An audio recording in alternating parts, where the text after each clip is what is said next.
नमस्ते। अखिल भारतीय आयुर्विज्ञान संस्थान देवघर मतलब ही All India Institute of Medical Science Deoghar ने अभी अभी एक वैकेंसी नोटिफिकेशन जारी किया है, जिसके तहत आयुष मेडिकल ऑफिसर की वैकेंसी जो है वो रिलीज की गई है। हाल ही के दिनों में भारत सरकार की जो राष्ट्रीय स्वास्थ्य नीति है, उसके तहत हर एक एम्स में अलग से एक आयुष विभाग होना चाहिए और उसमें आयुष या फिर आयुर्वेद, होम्योपैथी, इनके जो डॉक्टर्स है वो रिक्रूट होने चाहिए। ऐसी स्वास्थ्य नीति भारत सरकार ने बनाई है। उसके तहत ही एम्स देवघर ने एक वैकेंसी नोटिफिकेशन जारी किया है और उसमें आयुष मेडिकल ऑफिसर की पोस्ट रिलीज की गई है। उसके बारे में वैकेंसी निकाली गई है। बहुत सारे डॉक्टर्स को ऐसा लगता है कि उन्होंने एम्स में जाके सेवा देनी चाहिए, या फिर बहुत सारे एस्पायरेंट जो होते हैं उनको लगता है कि उन्होंने एम्स में से डॉक्टरी की पढ़ाई करनी चाहिए। तो ऐसे जो लोग जिनको एम्स में जाके डॉक्टर की सेवा देने की इच्छा थी, उनके लिए ये बहुत ही अच्छी अपॉर्चुनिटी है। वीडियो के पहले मैं एक चीज़ आपको क्लियर करता हूँ कि एडवर्टीजमेंट जो है वो खाली एक पोस्ट के लिए निकली है, वैकेंसी जो है वो खाली एक पोस्ट की है। लेकिन आपको हर एक रिक्रूटमेंट के बारे में, जो परमानेंट रिक्रूटमेंट होती है उसके बारे में जानकारी होनी चाहिए। ये वीडियो हम इसलिए हम ये वीडियो बना रहे हैं। तो आयुष मेडिकल ऑफिसर, इसके लिए एक वैकेंसी पोस्ट की गई है जो कि ग्रुप ए की वैकेंसी है। पे स्केल यहाँ पे 7 CPC के तहत लेवल 10 का दिया जाएगा। और वैकेंसी जो एक यहाँ पे पोस्ट की गई है वो अनरिजर्व्ड कैटेगरी के लिए है। ये भी चीज़ आप पहले जान लीजिए। तो देखिए, अखिल भारतीय आयुर्विज्ञान संस्थान देवघर जो कि झारखंड में स्थित है, उन्होंने vacancy notification advertisement notice post की है, जिसमें कहा गया है कि for recruitment of non faculty group A post at AIIMS Deoghar on direct recruitment basis. यहाँ पे डेट भी आपको याद रखनी है कि 22/9/2025, मतलब परसों के दिन ही ये वैकेंसी पोस्ट की गई है। ये डेट क्यों याद रखनी है ये आपको आगे वीडियो में पता चलेगा। तो 22 तारीख को ये एडवर्टीजमेंट पोस्ट की गई है। आप कहाँ पे देख सकते हो ये एडवर्टीजमेंट? तो एम्स देवघर की वेबसाइट पर जाने के बाद अब अगर आप यहाँ पे जॉब पे क्लिक करोगे, तो जॉब पे क्लिक करने के बाद आपको एडवर्टीजमेंट दिखेगा, वहां पे आपको क्लिक करना है। और वहां पे आपको ये एडवर्टीजमेंट दिखेगी, इसका पीडीएफ आपको दिखेगा। एडवर्टीजमेंट का नंबर भी आपको पता रखना है कि 2025/26/25 ये एडवर्टीजमेंट का नंबर है। तो देखिए डिटेल्स क्या है इसके। तो हमारे लिए जो इम्पोर्टेंट है वो है medical officer Ayush, group A, level 10, और वैकेंसी कितनी है? एक। और कौन से कैटेगरी के लिए रिजर्व है? तो अनरिजर्व के लिए रिजर्व है। यहाँ पे कोई भी कैटेगरी के लिए रिजर्वेशन नहीं है। तो ओपन कैटेगरी के बच्चे भी यहाँ पे फॉर्म भर सकते हैं, ओबीसी के भी भर सकते हैं, SC ST EWS के भी बच्चे यहाँ पे फॉर्म भर सकते हैं। बाकी की जो वैकेंसीज है, जैसे कि मेडिकल फिजिसिस्ट, इनकी दो वैकेंसी पोस्ट की गई है। क्लिनिकल साइकोलॉजिस्ट हो या फिर क्लिनिकल साइकोलॉजिस्ट के दो वैकेंसीज यहाँ पे पोस्ट की गई है। एक चाइल्ड साइकोलॉजिस्ट है और एक क्लिनिकल साइकोलॉजिस्ट है। और असिस्टेंट नर्सिंग सुपरिटेंडेंट के लिए भी यहाँ पे 4 वैकेंसीज पोस्ट की गई है। हमारे लिए काम की कौन सी वैकेंसी है? तो मेडिकल ऑफिसर आयुष। अभी देखते हैं मोड ऑफ एप्लीकेशन क्या है। तो आपको अगर यहाँ पे फॉर्म भरना है तो एप्लीकेशन आप कैसे कर सकते हो? तो यहाँ पे बताया गया है कि एनेक्जर ए, जो कि इस पीडीएफ के अंतिम में है, वो हम देखने वाले हैं। वहाँ पे फॉर्म दिया गया है, वो फॉर्म फिलअप करके आपको स्पीड पोस्ट से वो फॉर्म जो है वो the recruitment cell, 4th floor, academic building, AIIMS Deoghar, Devipur Deoghar, Jharkhand, वहाँ पे आपको पोस्ट करना है। और ये स्पीड पोस्ट से ही आपको भरना है। और स्पीड पोस्ट से जब आप देने भेजने वाले हो एनवलप के साथ, तो एनवलप के ऊपर आपको लिखना है कि कौन सी पोस्ट के लिए आप अप्लाई कर रहे हो और आपका पोस्ट का एडवर्टीजमेंट नंबर क्या है। तो अभी आपको पता चला होगा कि मैं एडवर्टीजमेंट नंबर भी आपको क्यों याद करने के लिए बोल रहा हूँ, क्योंकि आपको एनवलप के ऊपर ये एडवर्टीजमेंट नंबर भी डालना है। और इसके साथ साथ आपकी पोस्ट कौन सी है? तो medical officer Ayush, group A, इस पोस्ट के लिए आप यहाँ पे अप्लाई कर रहे हो, ये भी आपको एनवलप के ऊपर लिखना है। इसके साथ साथ जो भी डॉक्यूमेंट्स आप फॉर्म को अटैच करके भेजने वाले हो, उन सारे डॉक्यूमेंट्स के ऊपर सेल्फ अटेस्टेड आपकी साइन होना जरूरी है और वो क्लियरली दिखना भी चाहिए। इसके साथ साथ कैंडिडेट ने, जो भी स्टूडेंट, जो भी डॉक्टर्स इसमें अप्लाई करेंगे, उन्होंने आपका एक्टिव ईमेल आईडी उस एप्लीकेशन फॉर्म पर मेंशन करना जरूरी है। क्योंकि आगे के जो भी करस्पॉन्डेंस होंगे एम्स देवघर की तरफ से, वो आपको आपके ईमेल आईडी पर ही आएंगे। इसके साथ साथ देखिए, मैंने आपको पहले कहा था कि ये एडवर्टीजमेंट कब पोस्ट हुई है, तो 22 तारीख को। ये डेट आपको याद रखना है। क्यों याद रखना है? क्योंकि आप जब एप्लीकेशन फॉर्म भरोगे, आपको ये याद रखना है कि आपका एप्लीकेशन फॉर्म एम्स देवघर तक विद इन 30 डेज पहुंचना चाहिए, मतलब 22 तारीख से लेके अगले 20 तारीख के बीच में आपको ये फॉर्म पहुंचाना है। इसलिए 22 तारीख इंपॉर्टेंट है। Speed post will be 30 days. जब ये एडवर्टीजमेंट पोस्ट हुए है उस डेट से लेके आगे के 30 दिन के अंदर ही आपका फॉर्म जो है वो स्पीड पोस्ट से एम्स देवघर में पहुंचना चाहिए, इसलिए 22 तारीख इंपॉर्टेंट है। तो अक्टूबर महीने की 20 तारीख तक ही आपको ये फॉर्म भरना है और वहाँ पे पहुंचना भी चाहिए, याद रखिए।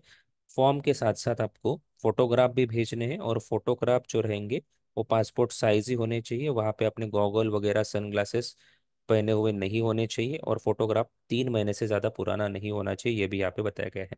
अभी हम देखेंगे इंपॉर्टेंट चीज़, वो है एज लिमिट और इसेंशियल क्वालिफिकेशन। तो मेडिकल ऑफिसर आयुष के लिए एज लिमिट क्या बताई गई है, तो 21 साल से लेकर 35 साल तक, ये चीज याद रखिए।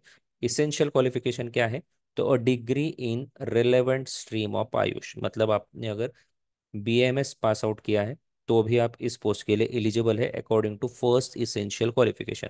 अभी दूसरा इसेंशियल क्वालिफिकेशन क्या है, तो enrolment on central register of Ayurveda या फिर state register of Ayurveda Indian medicine. तो इसमें जिनका इंटर्नशिप कंप्लीट हो चुका है उनके पास यहाँ पे रजिस्ट्रेशन सर्टिफिकेट होगा, तो वो भी इसके लिए एलिजिबल है।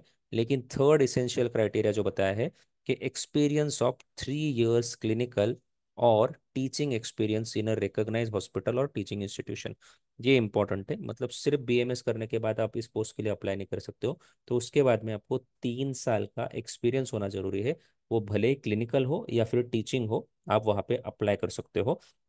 और डिजायरेबल क्या बताया गया है, तो डिजायरेबल बताया गया है कि अ post graduate degree in relevant stream, मतलब क्या है, तो आपने आयुर्वेद में एमडी या एमएस किया होगा तो आप इसके लिए डिजायरेबल कैंडिडेट हो, आप इसके लिए अप्लाई कर सकते हो। तो ये हुआ एज और इसेंशियल और डिजायरेबल क्वालिफिकेशन के बारे में। अभी हम आगे बढ़ते हैं। आगे एक चीज आपको याद रखनी है कि the cut off date for determining the age, experience and essential qualification will be the last date of submission of application.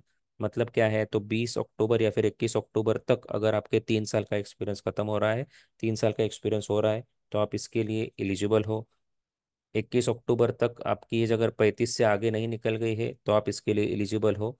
और इसेंशियल क्वालिफिकेशन, आप अगर आप 21 अक्टूबर के पहले आपको ये सारे क्वालिफिकेशन मिल जाते हैं तो आप इस पोस्ट के लिए एलिजिबल है, यही यहाँ पे बताया गया है।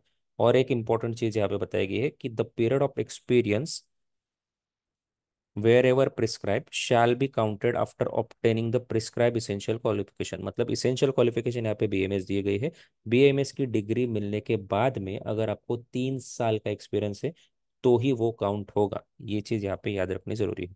मोड ऑफ सिलेक्शन भी यहाँ पे बताया गया है कि the selection will be based on performance of interview only.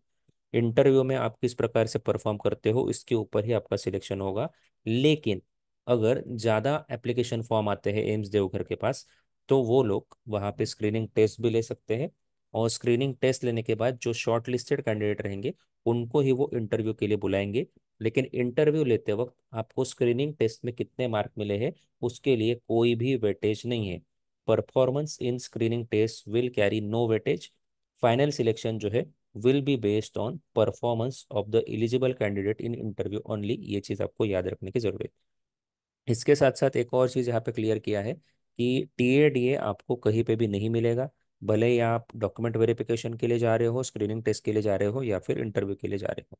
अभी महत्वपूर्ण बात, एप्लीकेशन फीस कितनी है, तो जिन कैंडिडेट को अप्लाई करना है वो अगर अनरिजर्व्ड कैटेगरी से है या फिर ईडब्ल्यूएस कैंडिडेट है उनके लिए 3,000 रुपये एप्लीकेशन फीस है। ओबीसी कैंडिडेट है तो उनके लिए 1,000 रुपये एप्लीकेशन फीस है। एससी एसटी पीडब्ल्यूडी या फिर महिलाओं को, वुमेन को अगर यहाँ पे अप्लाई करना है तो उनके लिए कोई भी एप्लीकेशन फीस नहीं है। और एक चीज़ आपको जान लेनी है कि फीस आपने एक बार भरने के बाद वो रिफंड नहीं होने वाली है at any point of time या फिर एट एनी कॉस्ट। इसके साथ साथ आपको ये फीस जो है वो कैश में नहीं भरनी है, तो ये फीस जो है आपको डिमांड ड्राफ्ट डीडी के स्वरूप में आपको देनी है।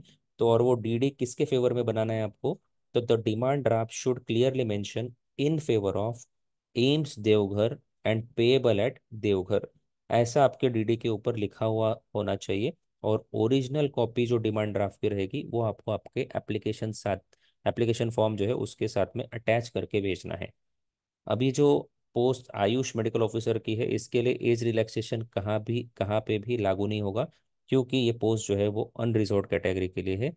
यही चीज यहाँ पे बताई गई कि no age relaxation would be available to SC ST OBC candidate applying for unreserved vacancy. तो एज रिलैक्सेशन कहीं पे भी नहीं है, अगर आपकी उम्र 35 के अंदर है तो आप इसके लिए अप्लाई कर सकते हो। और एज ये पोस्ट अनरिजर्व्ड के लिए है तो एज रिलैक्सेशन आपको यहाँ पे नहीं मिलने वाला है, ये चीज़ आपको याद रखना है। और ये जो पोस्ट है उसके लिए all the post carry usual allowances as admissible to central government employees of similar status at Deoghar Jharkhand. आपको जो भी अलाउंसेस रहेंगे वो सेंट्रल गवर्नमेंट जिस प्रकार के अलाउंसेस अपने एम्प्लॉयज को देता है वो सारे अलाउंसेस आपको मिलेंगे। इसके साथ साथ आपका अगर इसमें सिलेक्शन हो जाता है इंटरव्यू के बाद में, तो आपके लिए प्रोबेशन पीरियड कितना रहेगा, तो 2 साल का प्रोबेशन पीरियड यहाँ पे बताया गया है, ये पॉइंट भी आपको याद रखने की जरूरत है। इसके साथ साथ एक्सपीरियंस के बारे में मैंने आपको पहले बताया, आपका इसेंशियल एजुकेशनल क्वालिफिकेशन होने के बाद ही आपका एक्सपीरियंस काउंट होने वाला है। और अगर कोई कैंडिडेट जो अभी फिलहाल गवर्नमेंट सर्विस में सर्व कर रहा है तो उसे नो ऑब्जेक्शन सर्टिफिकेट प्रोवाइड करना जरूरी है। No objection certificate from their present employer, ये चीज़ याद रखिए। अगर आप गवर्नमेंट में सर्विस दे रहे हो तो आपको NOC लेना ज़रूरी है, और ये NOC जो है वो आपको डॉक्यूमेंट वेरिफिकेशन के वक्त या फिर इंटरव्यू के वक्त दिखाना वहाँ पे ज़रूरी है। इसलिए आप अभी से आपकी जो संस्था है उनसे संपर्क करिए और उनसे NOC मांग के रखिए। इसके साथ साथ एक चीज़ बताई गई है कि अगर आपकी पोस्टिंग हो जाती है, आपका सिलेक्शन हो जाता है, तो आपको आगे चल के रूरल हेल्थ के लिए आपको रूरल एरिया में भी आपको पोस्ट कर सकते हैं, या फिर अर्बन हेल्थ सेंटर में भी आपकी पोस्टिंग हो सकती है। और वो कितने दिनों तक पोस्टिंग होगी वो वहाँ पे इंस्टीट्यूट लेवल पे डिसाइड किया जाएगा, ये चीज़ रखिए। इसके साथ साथ आपका सिलेक्शन होने के बाद में आपको रेसिडेंशियल अकोमोडेशन जो है वो प्रोवाइड करने की पूरी कोशिश की जाएगी, लेकिन जब अगर अवेलेबल नहीं है तो ऐसे वक्त में आपको HRA भी मिलेगा, ये सारी चीज़ें यहाँ पे बताई गई है। और अगर आपको कुछ क्लैरिफिकेशन या फिर आपकी कोई इंक्वायरी है तो आपको recruitment@aimsdeoghar.edu.in इस ईमेल आईडी पर आप आपकी इंक्वायरीज या फिर क्लैरिफिकेशन एम्स देवघर को मांग सकते हैं, इसके बारे में यहाँ पे बताया गया है। अब ये एप्लीकेशन फॉर्म कैसा है, तो देखिए यहाँ पे एनेक्चर A में एप्लीकेशन फॉर्म दिया गया है। ये application for the post of, तो क्या लिखोगे आप यहाँ पे, तो मेडिकल ऑफिसर आयुष या फिर आयुष मेडिकल ऑफिसर। आगे आपको एडवर्टीजमेंट नंबर डालना है जो मैंने आपको पहले ही बताया है। पोस्ट अप्लाइड फॉर, तो मेडिकल ऑफिसर।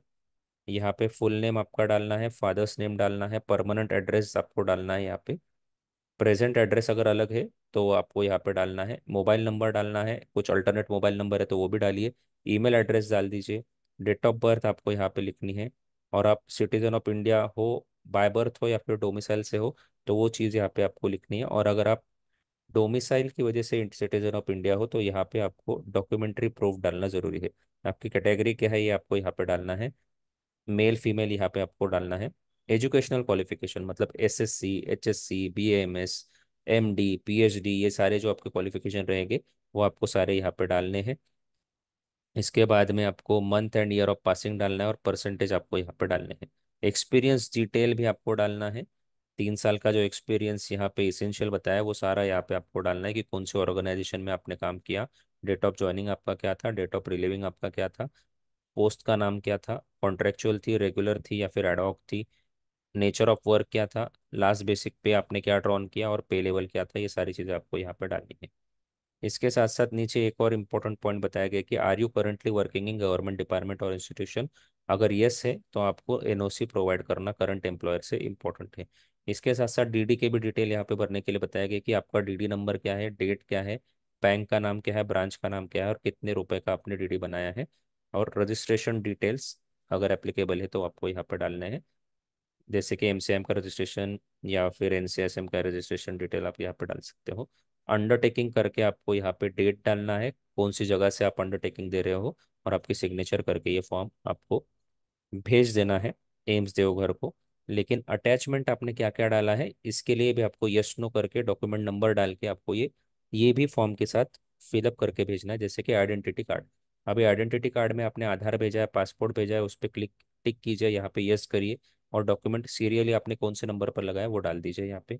फिर जाके आपको बर्थ सर्टिफिकेट के रिलेटेड कौन सा डॉक्यूमेंट आपने लगाया है वो यहाँ पे यस नो कीजिए। इसके बाद में क्वालिफिकेशन के जो बेसिक क्वालिफिकेशन के जो सर्टिफिकेट्स है वो आपने लगाया है तो यस करिए और यहाँ पे उसके डॉक्यूमेंट नंबर्स डाल दीजिए।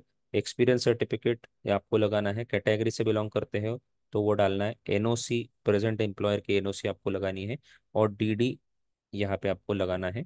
ये सारे इसेंशियल डॉक्यूमेंट्स आपको वहाँ पे फिलअप करने हैं, और ये जो एप्लीकेशन है वो एम्स देवघर को आपको सेंड करना है। तो इस प्रकार से ये वैकेंसी के बारे में नोटिफिकेशन था, और इसके बारे में पूरी जानकारी इस वीडियो के अंतर्गत हमने देख ली।